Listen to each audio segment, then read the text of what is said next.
So college புக்ல உங்களுடைய 4.7ல example வந்து நீங்க கேட்ட டவுட் வந்து கொஸ்டின் Yes, நம்பர் sir. 9 கரெக்டாமா?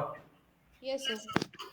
அப்ப அந்த கொஸ்டின் என்ன பண்றாங்க அப்படின்னு நான் எக்ஸ்பிளைன் பண்ணிடுறேன். டபுள் இன்டெக்ரலோட கான்செப்ட் 4.7ல example number 9 example number 9 evaluate evaluate integral In 0 to a integral 0 to root a square minus x square, sir, into dx by dy, sir. அவ்வளவுதான் கண்ணு. அப்ப நான் எந்த ப்ராப்ளம் வந்தாலும் நான் என்ன எடுத்து சொல்லிட்டேன் ஐன்னு எடுத்து சொல்லிட்டேன். அப்ப ஐன்னு எடுத்துட்டு என்ன கிடைக்கும் integral 0 to a integral 0 to root of a square A minus x square square minus x square, sir. into dx dy. Is correct? Yes, sir. ரொம்ப இம்பார்ட்டன்ட் பாயிண்ட். அந்த பாயிண்ட் நான் சொல்ல வேணும். அது பார்த்துட்டீங்கன்னா உங்களுக்கு புரியும். இங்க பாருங்க வித் ரெஸ்பெக்ட் டு x இருக்குதா? Yes, sir. அப்ப இங்க வந்து லிமிட் வந்து வித் ரெஸ்பெக்ட் டு அதாவது லிமிட் வந்து இங்க வேரியபிள் x ஆ இருக்கக்கூடாது. அப்படின்னா என்ன பண்ணணும்னா இந்த ரெண்டையும் இன்டர்சேஞ்ச் பண்ணிக்கணும். சரிங்களா? இங்க xன்னு இருந்துட்டு இங்கேயும் x இருக்கக்கூடாது. சரிங்களா? அந்த ரொம்ப இம்பார்ட்டன்ட் பாயிண்ட் அதை நோட் பண்ணிக்கோங்க. அப்படி வந்துச்சுன்னா என்ன பண்ண போறீங்க? ரெண்டு இதையும் நீங்க இன்டர்சேஞ்ச் பண்ணிக்கிறீங்க. சரிங்களா? சார் இன் டேர்ம்ஸ் ஆஃப் பண்றதும் அதே மாதிரி லிமிட்லயும் ரெண்டுத்துலயுமே வந்து எக்ஸ் இருக்க கூடாது இல்ல சார்? கூடாது. ஆமா. அப்ப என்னாகும்? ரெண்டு இன்டர்சேஞ்ச் பண்ணீங்கன்னா dy dx ஆகும். எப்ப இன்டர்சேஞ்ச் பண்ணணும்?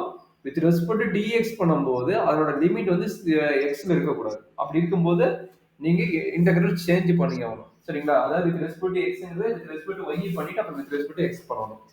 ரொம்ப இம்பார்ட்டன்ட் பாயிண்ட் நோட் பண்ணிக்கோ. சரியாமா? Yes sir. இதுல என்ன டவுட் இருக்குதா? இல்ல சார். அப்ப என்ன ஆகும்? எப்ப இருந்தாலும் இந்த இன்டர்சேஞ்ச் ஃபர்ஸ்ட் இன்டர்சேஞ்ச் பண்ணிட்டீங்க. சரிங்களா? இன்டர்சேஞ்ச் பண்ணிட்டீங்க. இன்டர்சேஞ்ச் பண்ண பின்னாடி ஃபர்ஸ்ட் எடுத்து என்ன பண்ணணும்? இந்த பிராக்கெட் பண்ணணும். பிராக்கெட் போட்டுருங்க. அப்ப வித் ரெஸ்பெக்ட் டு y பண்றீங்க. இங்க எதுவுமே இல்ல. கான்ஸ்டன்ட் டைம் எதுவுமே இல்ல. அப்ப டைரக்டா நம்ம இன்டெகிரேட் பண்ணிக்கலாம். சரியாமா? Yes sir.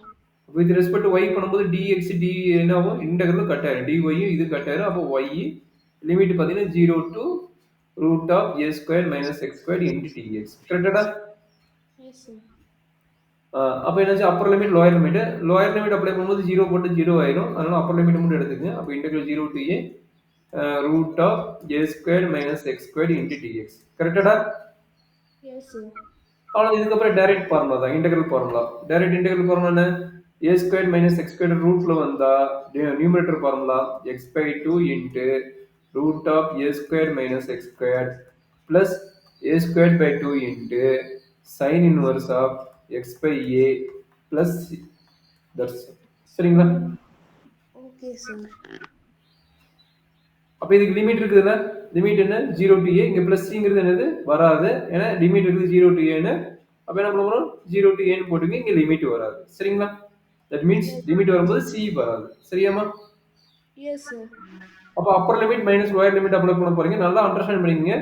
0 lower limit 0. அப்ப இங்க நீங்க 0 போட்டு என்ன ஆகும்? 0 ஆயிரும். அதனால விட்டுருவீங்க. அதே மாதிரி இங்க sin inverse of 0, sin inverse of 0 போட்டாலும் 0 ஆயிரும். அதனால லோயர் லிமிட் கேஸ் விட்டுருங்க. அதே மாதிரி upper limit case. Upper limit value என்ன? a. Upper limit value a square minus a square என்ன ஆகும்? 0 ஆயிரும். அதனால போத் அப்பர் லிமிட் ஆமா இது 0 ஆயிரும். அதனால இதை விட்டுறலாம். சரியாமா? Yes sir. அப்ப என்னாச்சு? that is equal to a squared by 2 sin inverse of a by a வந்து 1. சரிங்களா? sin inverse of a by வந்து 1. அப்ப என்ன கிடைக்கும்? a squared by 2 sin inverse of 1 ஓட வேல்யூ என்னன்னா pi by 2. சரியாமா? Yes sir. அப்ப ஃபைனல் ஆன்சர்னா pi a squared by 4. இது இதனுடைய given ப்ராப்ளத்தோட ஃபைனல் ஆன்சர். சரியா? Yes sir. நோட் பண்ணிக்கோ. டவுட் வந்தா கேட்டுக்கோமா. Yes sir. இல்ல 2 மார்க் கேட்கக்கூடியது கொஞ்சம் பாத்துக்கோ.